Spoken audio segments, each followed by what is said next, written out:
Como um simples poema pode alterar o destino de uma pessoa? Cuidado com o que você lê, pois a curiosidade pode despertar algo que nunca mais irá se apagar. Eu sou o cronista do oculto e o que vou revelar pode ser um alerta para algo que você talvez nunca devesse saber. Capítulo 1. O livro sem nome. O ar do sebo era pesado. Cheirava a papel antigo e poeira. As prateleiras eram estreitas e altas, como se fossem os corredores de uma igreja abandonada, lotadas de livros gastos pelo tempo. Algumas capas estavam descascando, outras com a escrita meio apagada. Gustavo passou a mão na madeira áspera de uma estante e puxou um livro qualquer. Era um romance policial dos anos 60. Capa dura, com marcas de umidade nas bordas, nada especial. Ele continuou andando, sentindo o silêncio pesado dos livros em volta dele. O lugar era apertado, quase sufocante, mas tinha um conforto estranho, como se fosse um outro mundo, longe do barulho da cidade lá fora. Atrás do balcão, um atendente magro de óculos grossos. Lia quieto, sem nem olhar para ele. Foi aí, num canto do sebo, entre pilhas de livros largados, que um volume diferente parecia esperar por ele. Ele viu a capa primeiro. Um couro grosso, rachado e seco, sem nada escrito. Só a sujeira do tempo agarrada nas rachaduras. Era áspera, quase cortante ao toque. Ele não sabia porquê, mas aquilo deu um arrepio. Talvez porque o couro parecia vivo na luz fraca. Talvez porque não tinha nome. Algo dentro dele gritou para deixar o livro ali. Mesmo assim, ele abriu. Quando ele segurava o livro, a capa se mexeu sob os dedos dele. Ele levou um susto e largou o livro na hora. Será que tinha um bicho ali? Olhou mais de perto, mas não achou nada. Com o coração ainda disparado, ele folheou o livro. As folhas amareladas fediam forte. Um cheiro de mofo com um toque de ferro, como sangue velho. Aquilo embrulhou o estômago dele. Uma vontade de vomitar que ele mal segurou. As páginas estavam cheias de palavras de uma língua antiga e torta, como se várias pessoas tivessem escrito ali ao longo dos anos. Algumas partes ele conseguia ler. Outras pareciam rabiscos num idioma esquisito, meio quebrado, como se o livro tivesse mudado com o tempo. Num canto da primeira página tinha uma frase curta, escrita com tinta quase apagada. Não leia em voz alta. Gustavo fez uma careta. Um calafrio subiu pela espinha. Ele olhou em volta. O atendente nem parecia notar que ele descia. Não tinha mais ninguém no sebo. Nenhum barulho. Só o som leve das páginas virando. O coração dele batia mais rápido, mas ele não sabia explicar porquê.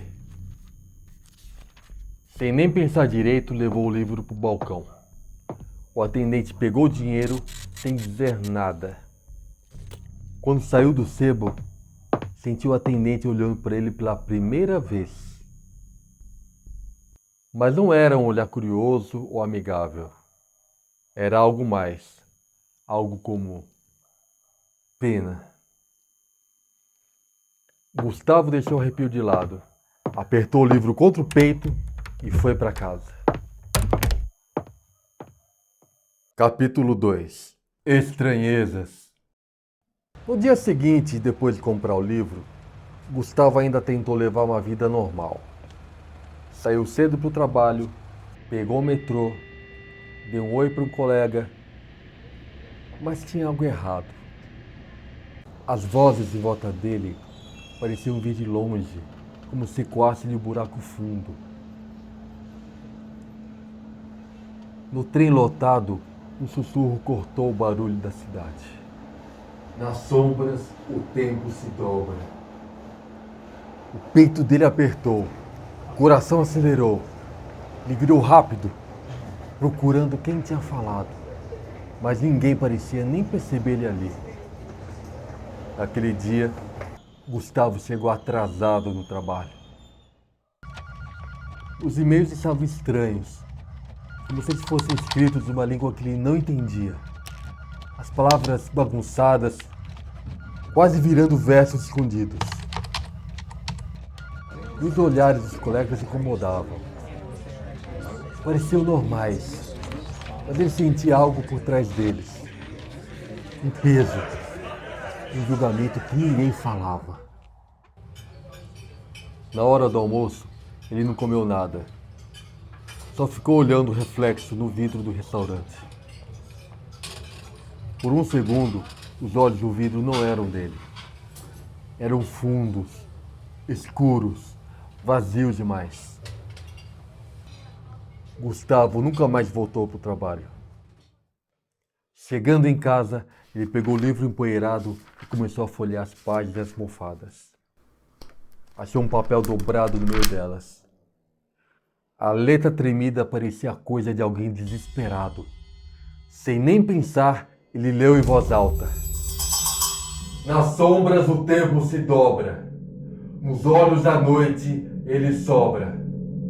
Quem ousa os versos recitar, verá a mente se fragmentar. Era o mesmo sussurro que ele ouviu no trem.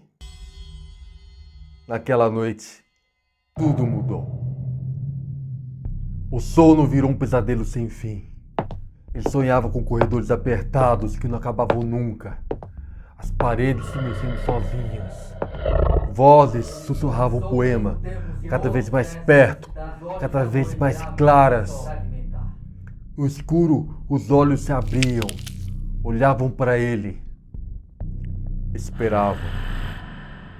Ele acordou suando frio, os olhos ardendo de tanto tentar mantê-los fechados. Era só um sonho, né? Mas aquela foi a última noite calma que ele teve. Depois disso, tudo desmoronou. Capítulo 3. O cativeiro da mente. A casa virou o mundo dele. E o mundo virou um pesadelo. Ele não saía mais. Tentava fazer coisas simples. Lavar o rosto, fazer um café, olhar o celular. Mas sempre aparecia algo que não deveria estar ali. No espelho do banheiro, entre o vapor embaçado, os versos do poema estavam rabiscados. No fundo da xícara, o resto do café formava palavras que ele não queria ler. No celular, mensagens piscavam e sumiam rápido demais. Toda vez que ele tentava abrir, os versos apareciam na tela por um instante, desaparecendo logo depois, como se não quisessem ser lidos. O tempo parou de fazer sentido. Gustavo já não sabia se era dia ou noite. As cortinas estavam sempre fechadas. E o único som no apartamento era um zumbido das lâmpadas misturado com sussurros. Eles vinham de tudo. Do ralo, do espaço entre os móveis e até do silêncio. Ele tentava dormir, mas os sonhos eram túneis apertados e sufocantes. E toda vez que ele fechava os olhos, ele via rostos sem olhos. Eles sussurravam. Ele repetia os versos sem querer. O corpo tremia como se algo quisesse tomar conta dele por dentro. Ele parou de sair do apartamento. Não conseguia. Nem ao banheiro ele ia mais. E o corpo começou a dar sinais. As calças sujas, o cheiro forte saindo dele já não importavam. Sem força para levantar, Gustavo se deixou afundar na sujeira. Ia se juntando em volta, sem ele nem notar ou ligar. O cheiro azedo de suor misturado com mofo crescendo nas paredes e enchia o ar. Grosso, quase como uma coisa viva que grudava na pele. Moscas zumbiam sem parar, voando em cima dele e dos pratos podres espalhados no chão. Larvas apareciam no carpete, nas roupas coladas na pele, nas dobras do corpo sujo, mas Gustavo nem ligava. Cada movimento fazia a pele grudar ainda mais na roupa, como se o corpo tivesse desistido de lutar. Ele só murmurava, baixo, sem parar, como se falasse o poema para alguém que ninguém mais via. Aí o poema sumiu. O papel não estava mais lá. Ele revirou o apartamento todo, mas não achou nada. Será que nunca existiu? Será que ele imaginou tudo? Mas então, quem estava sussurrando os versos no escuro do quarto? No sexto dia, Gustavo desistiu de lutar. Pegou um caco de vidro, escreveu nas paredes, riscando os versos com os dedos cheios de sangue. Capítulo 4. O último verso. Depois de uma semana sem dar sinal, os vizinhos não aguentavam mais. O silêncio vindo do apartamento de Gustavo incomodava. Mas o que fez ele se mexer foi o cheiro. Um fedor forte e azedo que saía por baixo da porta e tomava o corredor. Era de virar o estômago, uma mistura pesada de lixo velho, comida podre e um mofo úmido que grudava no ar. Tão ruim que dava vontade de tapar o nariz e correr, mas ao mesmo tempo puxava você para perto, como se o apartamento tivesse vida e respirasse aquele horror. Quem chegava perto sentia um nó na garganta, como se o corpo gritasse: não entre aí. No começo, eles tentaram fingir que não era nada. Talvez fosse só lixo esquecido ou algo estragado na cozinha. Mas o cheiro ficava pior todo dia. E o silêncio total lá dentro deixava todo mundo nervoso. Nenhum passo, nenhuma luz, nenhum sinal de vida. Até as moscas começaram a se juntar na porta, zumbindo sem parar, como se soubessem o que estava esperando lá dentro. Quando os policiais chegaram, o fedor já era demais. Um deles cobriu o nariz com a manga do casaco, enquanto o outro batia forte na porta. Polícia! Abre aí! Gritou. Mas só o eco respondeu. Os vizinhos olhavam de longe, meio com medo de algo sair do apartamento. O policial mais velho, um cara de meia idade com olhos cansados, se abaixou para olhar pela fechadura. A luz do corredor batia num líquido escuro e grosso que escorria por baixo da porta. Ele não falou nada. O cheiro já dizia tudo. Vamos arrombar, disse, puxando a barra de ferro. O barulho da porta quebrando ecoou pelo corredor. O cheiro ficou ainda pior, quase como uma parede que empurrava eles para trás. Quando a porta abriu, uma onda de ar quente e pesado bateu neles, cheia de um fedor que grudava na pele. Tudo escuro lá dentro, cortinas fechadas, o silêncio só era quebrado pelo zumbido das moscas. Os policiais entraram devagar, com as lanternas cortando o escuro. O chão estava coberto de sujeira, pratos quebrados, roupas jogadas, papéis amassados. Mas o que mais chamou a atenção foi a parede. Versos escritos com algo escuro e seco estavam espalhados por ela, como se alguém tivesse usado as mãos para riscar. A letra era torta, nervosa, e as frases se repetiam sem parar. O que é isso? Sussurrou o policial mais novo, jogando a luz da lanterna nas palavras. O mais velho não respondeu. Seguiu em frente, com o instinto que dizia para não tocar em nada. O cheiro piorava no fundo do apartamento e foi lá que acharam ele. Gustavo estava sentado na escrivaninha, parado, como se fosse uma estátua. A lanterna iluminou o rosto dele e os dois policiais deram um passo para trás sem querer. Os olhos estavam abertos, mas vazios. Vazios de verdade. No lugar deles, só buracos negros e grudentos, como se algo tivesse sugado tudo, de dentro para fora. A boca escancarada num grito que não saía. Os lábios secos e rachados, as mãos caídas na mesa, dedos inchados e roxos, unhas quebradas e sujas de sangue. A mesa estava toda arranhada, como se ele tivesse tentado cavar madeira com as unhas. E em volta dele, nas paredes, nos móveis e até no teto, os versos estavam por tudo, escritos com algo que ninguém precisava falar. O poema estava em todo canto,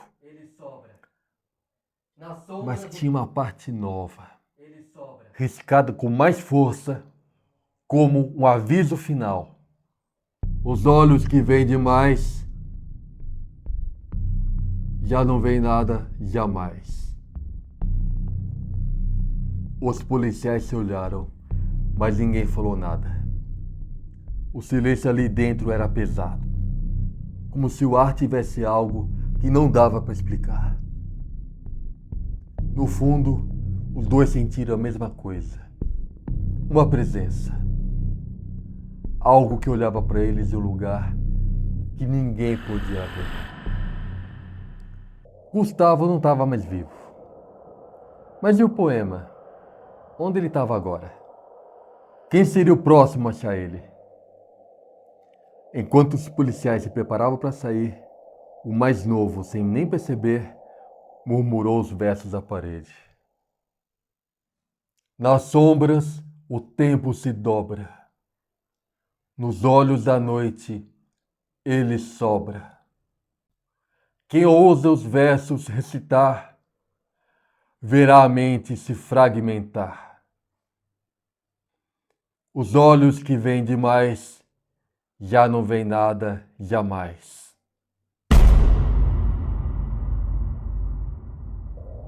Você acha que isso foi perturbador? Imagine o que aconteceu com o próximo dono do livro. Ficou com medo? Curta, comente o que te impressionou e se inscreva para mais. A escuridão sempre guarda segredos. E eu volto para contar.